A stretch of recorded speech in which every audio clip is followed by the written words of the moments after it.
Namaste, people. Welcome to the show Get Set Green. I'm your host, Pooja Arvi. Get Set Green is a podcast where we focus on innovative solutions in green business, sustainability, and environmental betterment. Each episode will have such change makers on the show to explain their story and as well as inspire others on this journey.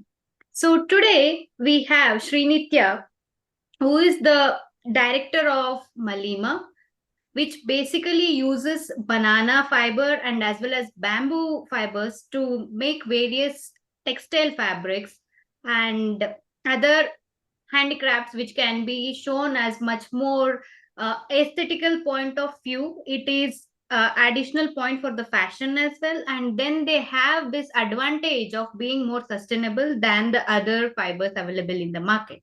So today we will focus on addressing these challenges, that what is the market condition of India with respect to the banana crop and what are all the problems. Let's say post harvest losses are there, then there is uneven distribution, limited processing facilities, and lack of market access. All these cumulatively contribute to one parameter, which is India being the largest producer of bananas. Even then, there is a lot of quantity which will go as a waste. And post production, what happens is you have these banana stems and leaves, which is of extensive quantity. Once the crop has been cultivated, then you have left with so much amount of waste, which will go either into incineration. Most of them will go into the incineration, or it will be discarded and buried where the normal decomposition will happen. But the point here is, given to our current situation, we face various problems when it comes to the incineration of such crop waste. So, Srinithya, can you please help us understand that how this banana waste is affecting environment, or let's say what are the primary causes for it? Hi, good morning, everyone. So when you're talking about the largest agro waste, there is a lot of agro waste are there, like a sugar cane waste, banana crop waste, and many fibers have been come up in the waste. But the people are reusing it in a multiple ways. When you're talking about the banana fiber, it's one of the largest consumption in India. Their largest crop cultivation, not only in India, even with lot more countries. And this crop is amazing, which it can grows in any climatic condition. It can every type of weather.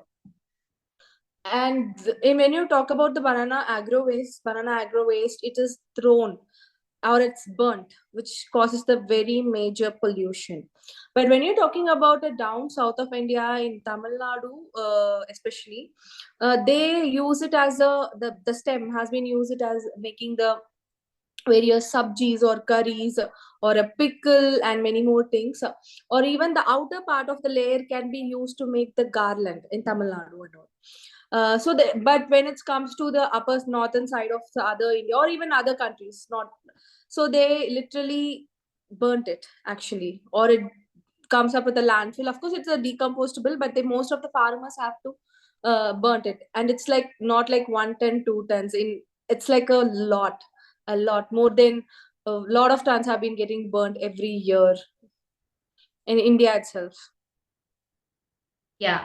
And adding to that, one more factor is like whenever we have this banana crop growing up, the additional parameter which comes in is the amount of useful product which we take is only the fruit, which is banana, and the rest, as you mentioned, has been used into like garlands or like even as leaflets, banana leaves as such.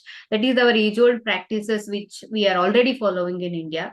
But the only critical point here is the quantity which has been produced is such a high or large quantity that you will not be able to consume as you are consuming the fruit. So that is the sector where we have to focus on. So that brings me to my next question. So for you, Nitya, like how would you say what is sustainable fashion? Okay. For me, the sustainable fashion is better reuse your clothes. The one thing, first thing, reuse your clothes or recycling. That is the best part for now, at least, because we had a lot of landfills, a lot of landfills. Or using a sustainable materials when you want to purchase it in future. Definitely, we have a situation of you no need to stop purchasing the fashion. It's not possible, right? So something conscious purchase have to be there, whether we have to check it it's a decomposable or not.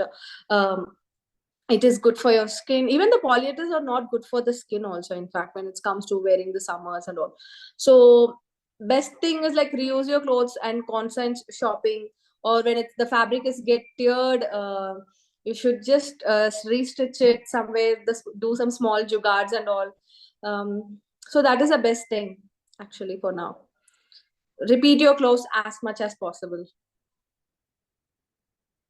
Okay, that brings us to, consumer behavior pattern where the Yes. consumer is aware of how much you want and how much are you actually buying, which is needed for you. So just keeping in mind this very minute and slightest of thought in your head before you purchase anything would bring a significant change when you are consuming as a consumer, because this consumerism behavior is what makes the industry to produce more. If the end consumer is not taking it, then there is no point for the industry or a manufacturer to do or carry ahead the manufacturing facility as such.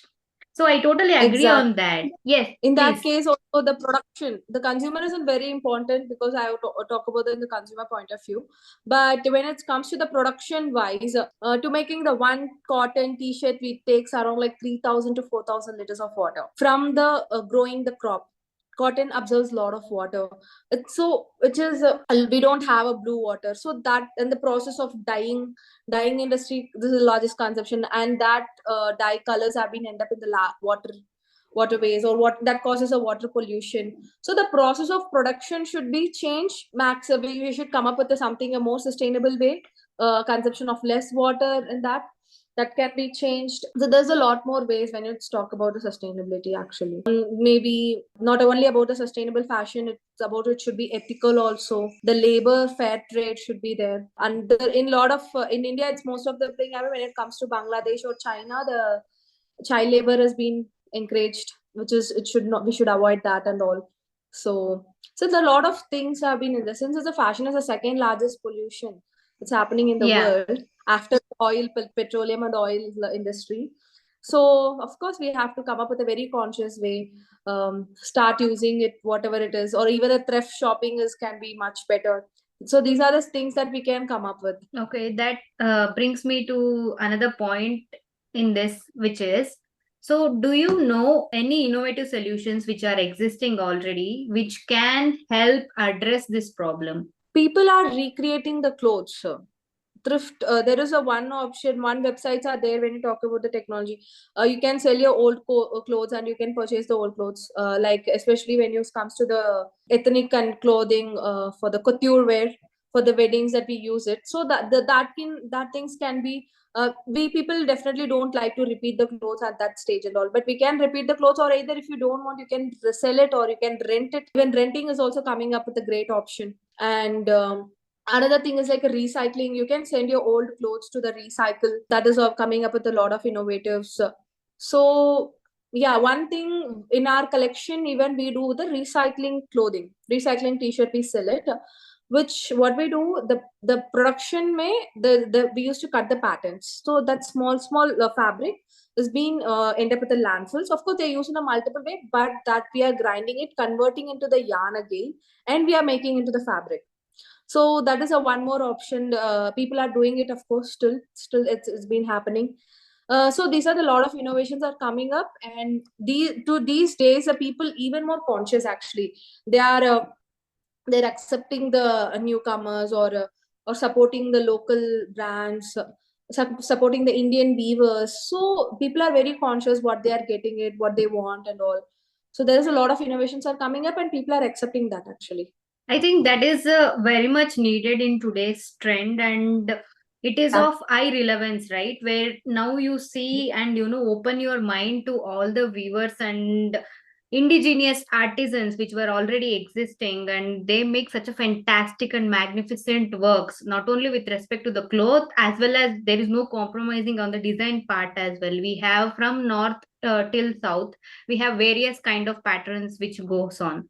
So that is true. And one more point for that, Nitya, I would like to sum it up. What Nitya was trying to say is, she was addressing how technology can leverage on this part. For example, websites or platforms or apps which are promoting the recyclability, where you give your clothes and they are giving a platform where you can exchange your clothes, or the thrift shopping it may be. And then moving ahead to itself understanding the necessity and also going ahead and accepting the local brands which are producing mostly related to Indian climatic suitable fabric or weavings and etc. as such.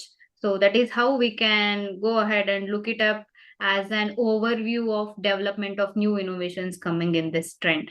So Nitya, for me, the next question to you would be, why Malima, or what does Malima mean to you? The name Maleema, it's actually is unbeatable nature. The concept is the one nature is the one thing no one can beat it. So Yes, it's in which true. is the is unbeatable nature. So that was it's an word we came up with. And why Maleema and why not? Because we have to convert into sustainability. We have to convert into something decompostable or reusable with the things. So when I started it, we started with a bamboo. We started with the bamboos and banana only. Most of the thing in banana fiber, we had made some of the few accessories. Right now, we developed up to the lot of handbags, bags, laptop bags, even for the target of both the humans and the women. And right now, we have launched a range of home decor also. So, which is of course again in the concept of supporting the weavers, the farmers, and the local women artisans.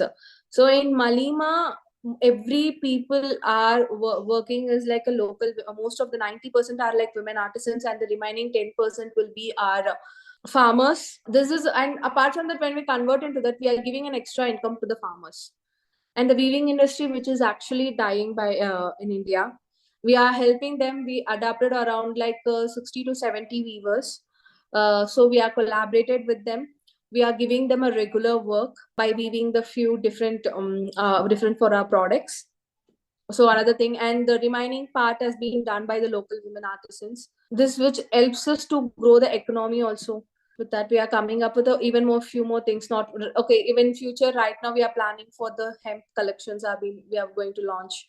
So the concept is like coming up into the fashion, into clothing, and also the accessories. So yeah. I think the last point was more interesting for me when you mentioned about hemp, because that is also one of the most neglected natural fiber, I feel so, because not only it's exquisite and versatile as a material, it has huge number of advantages than any Yes. other artificial fiber which is available in the market. It has good values, it can be used as a textile fabric, it can go into the nutritional product like as that powders which Yes. they supply. So the Yeah. advantages are huge for hemp. So can you tell me, if you're planning to expand on hemp, on which category are you focusing on? Would it be to accessorize it, like make some handbags and other laptop bags as such? Okay, so right now we are coming up with the clothing part, and we are Okay. doing the botanical prints and the eco prints have been attached with that, which is the real leaf print. Even the printing also we are not coming. The real base leaf have been printed. It's been steamed for 15 days, and the real leaf prints have been coming up with.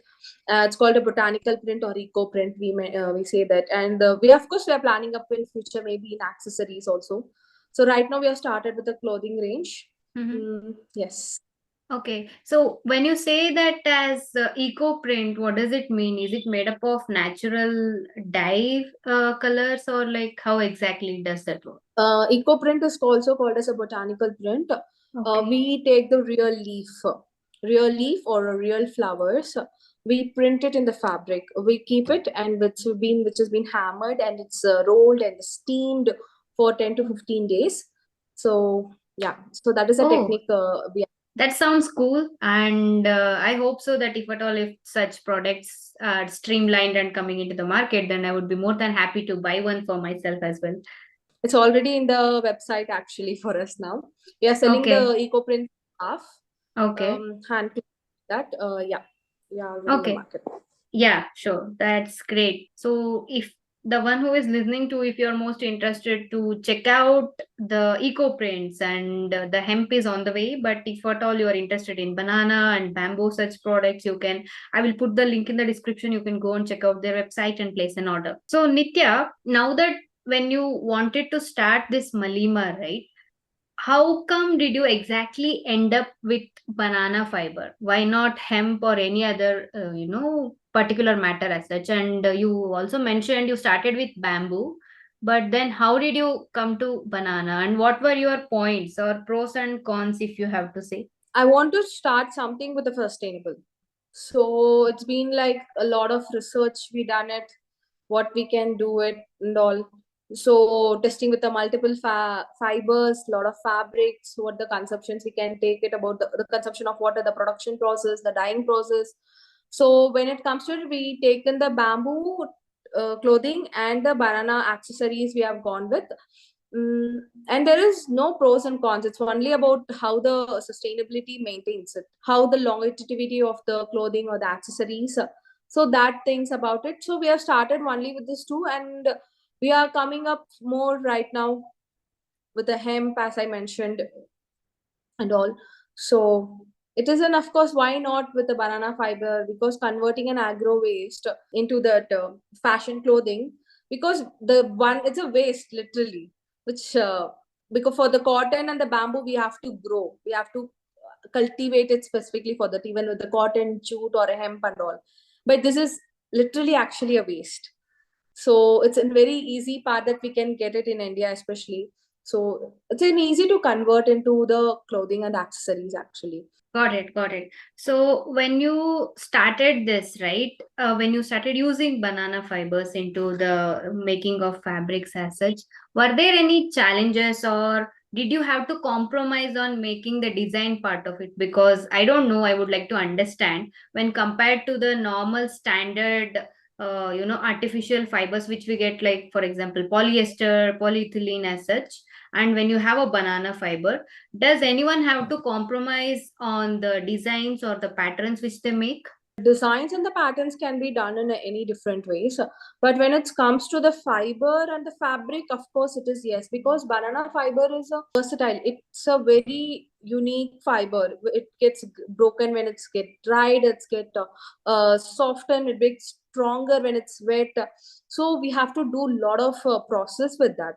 And what we have done is like the clothing part, we have blended 50% of cotton in that and 50% of banana fiber, so which gives the stronger, it's the strength to the fabric, even though the 50% we are using, which is also the plays the very big role. So that is a challenge that we can't, still we are trying to achieve it to make the 100% of banana fiber.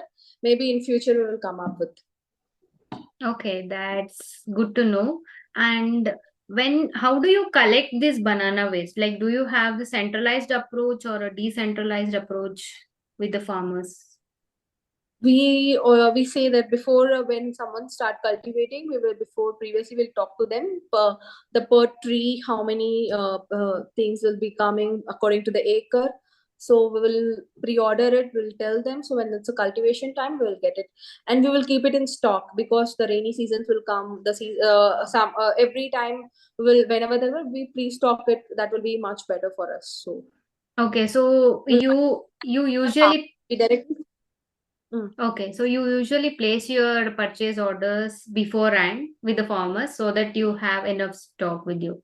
So, okay, yes. Nitya, can you explain us once you have this stock in your warehouse, let's say, how the process will start from there on? So first, two different categories is there. There is a bark which we dried it, which is used for the home decors and all. The another part is a fiber. So fiber part, when it's in the still moisture content, bark, it can be dried and we can be stored directly. If in the other part, like fiber for making the clothing and all, we have to extract the fiber, sun dried it, cleaned, combed, and we will convert into the yarn, and we will send it to the farmers. Sorry, we'll send it to the weavers directly, and we will make it done with the clothing. So that can be there for a long time. When it comes to the bark, we will take it. For example, making if you see the home decors and all, we have to keep the bark as a stock. So that when it making the weaving part, so the hand weaving part will be there, which is done by the local art women's for us. So they will do it whenever the orders get or restock the orders like that. Okay, so when you say when you talk about conversion of these into fibers, like is there any difficulty in storing or processing? Because you earlier going back to the earlier question where you mentioned that the fiber might get more strong when it's wet or dry. So like how does that happen? We convert that into a yarn. We can, so once the fiber is got extracted, we convert that into the yarn, and we will send it to the weaver. Okay, So which is so fabric. So it doesn't damage it, and we will give the basic wash, silicone washes and all. We will give it.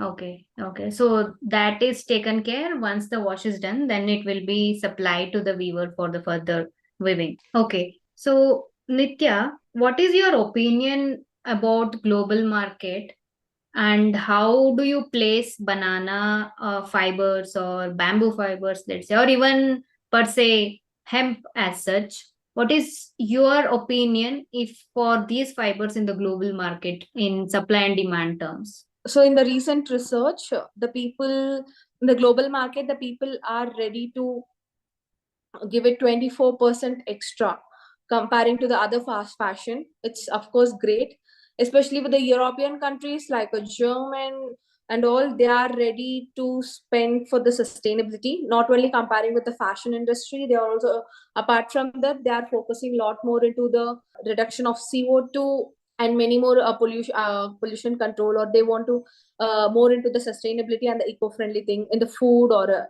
other products. So, in future, right now, when you talk about the 5 years later, the sustainability market has been actually great. Of course, we know the recent things about the bamboo, how our prime minister has been told we have to work on the bamboos, because right now India is not supporting crop will be much with the bamboo. So we are coming up, we have to come up with the bamboos more. And banana fibers, there is a lot more export is happening with the banana fibers. People are asking for it. In India itself, there is a lot more happening in the banana fiber. People are still exporting for last few years. So any plant-based fabrics, any eco-friendly fabrics have a great market when it comes to the global, even in India also. Okay. So is there any brand or competitors in global markets who are very well established in natural fibers? Specifically, there is a few startup peoples are coming up with. For example, when you come up to the leathers are doing it. Cactus leathers are from pineapple leathers from Philippines, and the cactus leathers from the place from Netherlands, I think. So that leather industry is also coming up with. Fashion industry have been coming up with a different lot.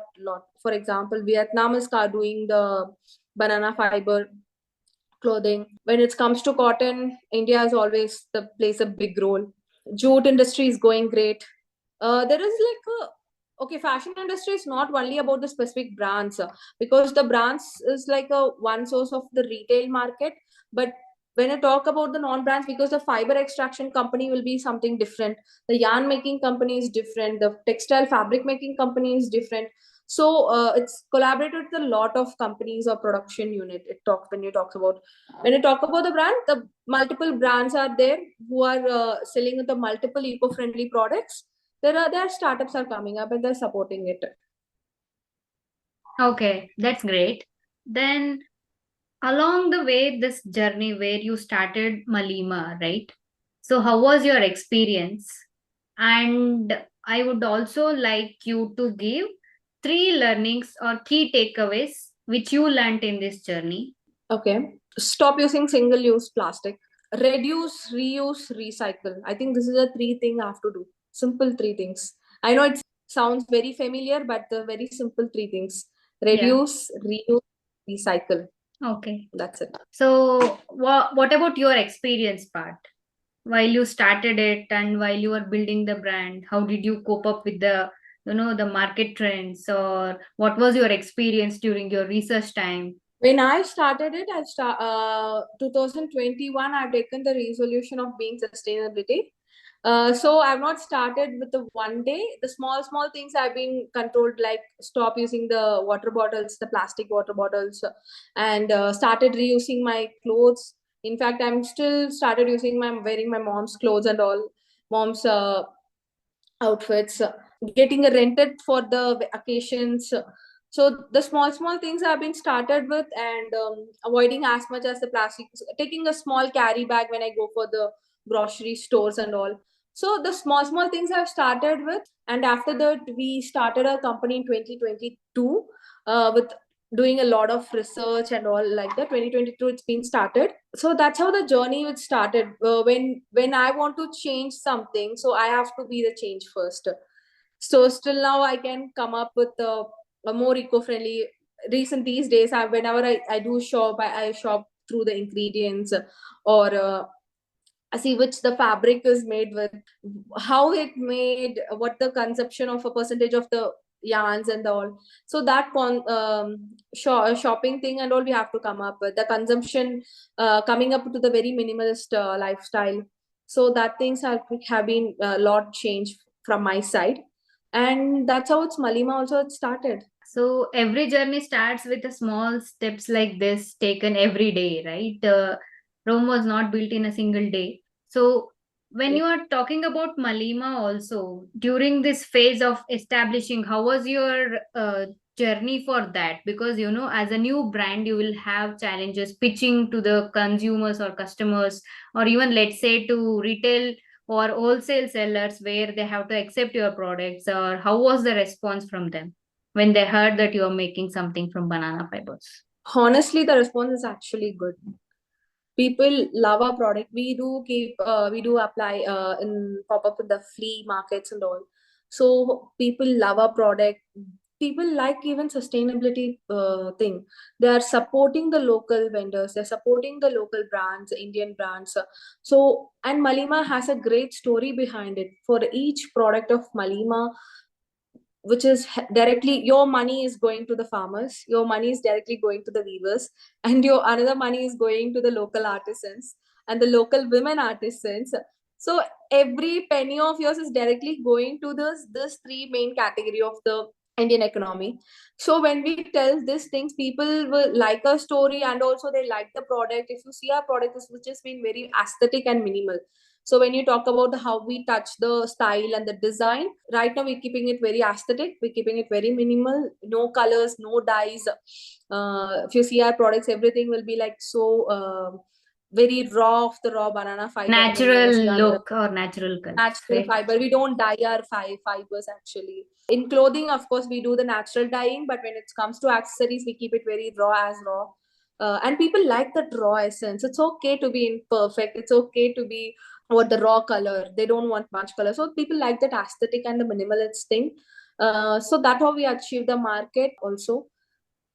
Yes. I think somewhere we have to have a stand wherein the fashion point of view, not compromising on that, and also having the minimalistic lifestyle, right? Where we are not being or burdening the nature with all the fashion stuff which we want to do. Why? Because even let's say this dyes or colors which will be used in normal coloring has huge amount of impact for treating it. The residual effects which is residing in the water will be a long time effects, and I don't see such exquisite methods or high end top notch technologies which is available to take out all the contents and elements, or the acids which are present in that dye content. So it's better that we have minimalistic lifestyle. And thank you so much for sparing your time, Nitya. I in the sense I had really wonderful conversations. I got to learn so many things about how this eco print works, or how a banana fiber can be extracted and how it can be stored. To sum it up, it was overall a good understanding of banana waste crop management, and then moving ahead to sustainable fashion industry, and how has it been developing into a new place where there is a die-hard need for sustainable fibers, not only with respect to India but with respect to overall global standards also. And then we also talked about various products which are available in Maleema and why Maleema even started, and the overall story of what it means to have that sustainable fashion without compromising on your styles. And this was a wonderful conversation to have. We are at the end of the episode. So, the three mantras for sustainable life are reduce, reuse, and recycle. Please share your thoughts or insights and observations about the episode. I'm also on Instagram where you can follow me on getsetgreen.in for updates, and I will put the links for Maleema as well in the description. You can go and check out and buy something from them if you really like it, because it definitely goes into our Indian market and you are getting something sustainable out of it. So it's a win-win situation for all you all. So comment and share the episode if you liked it, and until next episode, see ya.